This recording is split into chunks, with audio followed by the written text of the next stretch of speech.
Bonjour Stéphane. Bonjour. Donc vous êtes l'auteur de la pièce. Oui. Jouer de danse. Oui.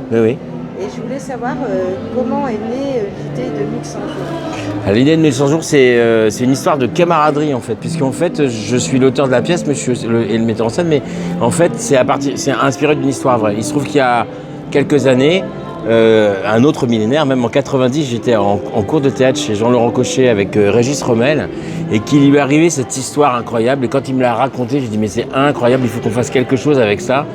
Et on sait exactement quand est-ce que c'est né, puisque c'était 5 octobre 2019, puisque c'était dans les loges, on faisait une exceptionnelle au Théâtre de l'Odéon, et on s'est retrouvés dans les loges, et il m'a raconté son histoire après l'exceptionnel. On s'est retrouvés dans un café, on a discuté, je dis mais c'est incroyable, il faut qu'on fasse quelque chose. Moi je suis pas très fan des histoires vraies au théâtre, parce que d'une manière générale, moi j'aime bien qu'il y ait des personnages, j'aime bien qu'il y ait... C'est une création. Oui, c'est une création. Et en tant qu'auteur, moi j'aime bien créer des personnages, et je trouve que souvent on se retrouve dans des situations avec les histoires vraies où on raconte un peu sa vie et il n'y a pas d'angle. Ah bah ça plairait, parce qu'il n'y a pas assez de... Il y a trop d'histoires vraies. Oui, moi je trouve qu'effectivement il y a trop d'histoires... On reprend trop des thèmes déjà connus en fait. Voilà, et moi j'aime bien créer des choses. Et là en l'occurrence, quand j'ai rencontré l'histoire de... Quand Régis m'a raconté son histoire qui est absolument lumineuse, incroyable... C'est quoi un peu son histoire? Alors j'y viens. En fait, je vais vous parler de l'histoire non pas de Régis mais de mon personnage, Alexandre. Donc Alexandre part, il est comédien, il a un accident de moto qui le laisse dans un état pitoyable. Il arrive, la jambe... on pense qu'il va perdre sa jambe, on pense même qu'il peut perdre la vie, donc il arrive dans le coma à l'hôpital. Et dans le coma à l'hôpital, il décide d'écrire cette pièce en direction du public. La particularité, c'est qu'il a eu beaucoup trop de morphine pour pouvoir être complètement conscient de ce qu'il est en train d'écrire. Et la pièce est une comédie dramatique au sens premier du terme, c'est un sujet lourd, difficile, mais qui est traité tantôt avec légèreté, tantôt avec poésie et tantôt avec réalisme. Ça dépend des moments de...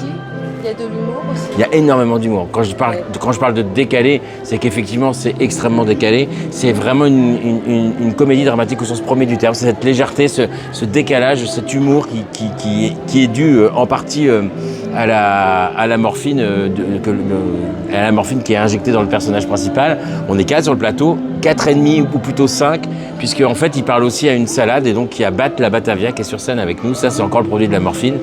Donc voilà en gros l'histoire, et ça se passe sur 1100 jours, sur les plus de 3 ans de reconstruction d'Alexandre. Qu'est-ce que vous voulez que le public retienne de cette histoire? Moi ce que j'en ai retenu de cette histoire et ce que j'ai envie de transmettre au public, c'est cette fabuleuse lumière qui émane du personnage, et ça fait, en fait, on nous a dit c'est un spectacle feel good, c'est un spectacle qui fait du bien, parce qu'on arrive et on voit cette merveilleuse histoire et cette merveilleuse reconstruction et tout ce qui en sort justement de cette reconstruction. Et ce que j'ai envie, c'est que le public il passe un bon moment et qu'il ressorte en disant ah ouais, ça fait du bien, j'ai bien ri et ça me fait du bien. Oui, c'est important de le dire. Comment s'est passée la collaboration artistique avec l'équipe artistique? Alors, ça s'est super bien passé. Ça, c'est une des choses les plus belles de cette histoire. On peut très bien travailler avec des gens et pas s'entendre, et puis on fait un très beau projet et tout va bien. Mais là, en plus, il y a vraiment... Régis, on se connaissait depuis plus de 30 ans. Laetitia connaissait Régis aussi depuis fort longtemps. Laetitia Richard, qui joue Sophie, qui est l'amoureuse de Nicolas. Mais Laetitia Richard est aussi celle qui a été l'amoureuse à qui est arrivée cette histoire. Et puis Agathe Sanchez, qui est la 4e au plateau avec moi. Et avec Agathe, moi je la connais depuis longtemps, et on a travaillé déjà plusieurs fois ensemble. Et très vite, il y a quelque chose de simple, de sain et de très agréable qui s'est lié en nous. Et en fait, ce montage s'est fait, je dirais pas facilement, parce que c'est jamais simple de monter un spectacle, mais en tout cas dans une humeur égale et dans une équipe soudée. Est-ce que vous avez le projet de rejouer ailleurs? Oui, c'est le principe d'Avignon, c'est-à-dire qu'on crée ce spectacle au Théâtre des Gémeaux à 13h15, voilà exactement.